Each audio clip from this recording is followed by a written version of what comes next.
అదేంటి ఆత్మహత్య నేరం కాదా? అలాంటప్పుడు సూసైడ్ చేసుకుంటే అతనికి మద్దతు ఎందుకు పలుకుతున్నారు అనే అనుమానం వస్తుంది కదూ.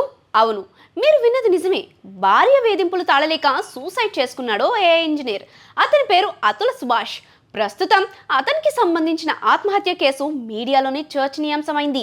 అతగాడు ఈ సోమవారం బెంగళూరులో ఆత్మహత్య చేసుకున్నట్టు వార్తలు వస్తున్నాయి. అంతేకాదండోయ్, మెంటూ అనే హ్యాష్ ట్యాగ్ సోషల్ మీడియాలో జనాలు తెగ ట్రెండ్ చేస్తున్నారు. దీనికి కారణం ఆయన రాసిన 24 పేజీల సూసైడ్ నోట్. అవును, మరణానికి ముందు అతను చేసిన 1 గంట వీడియో రికార్డ్ ఇప్పుడు జనాలను కదిలిస్తుంది. మరీ ముఖ్యంగా మగవారిని ఎక్కువ ఎమోషనల్ అయ్యేలా చేస్తుంది. అతుల ఆత్మహత్య తన భార్య కారణమని, తన భార్య చిత్రహింసల కారణంగానే తాను ఇలాంటి చర్య తీసుకుంటున్నానని సదర్ వీడియో బయటలో చెప్పుకొచ్చాడు.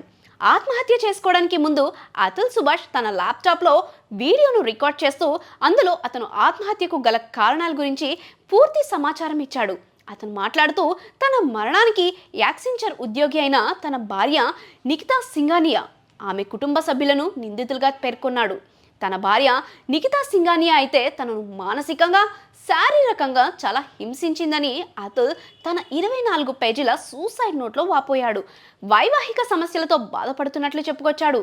తనదేమీ తప్పు లేకపోయినా ఉత్తరప్రదేశ్లో తన భార్య పలు కేసులు పెట్టి వేధించిందని వీడియోలో వివరంగా చెప్పుకొచ్చాడు. ప్రస్తుతం భారతదేశంలో పురుషులపై చట్టపరమైన మారణ హోమం జరుగుతుంది అంటూ వీడియో రికార్డులో ఆరోపించాడు.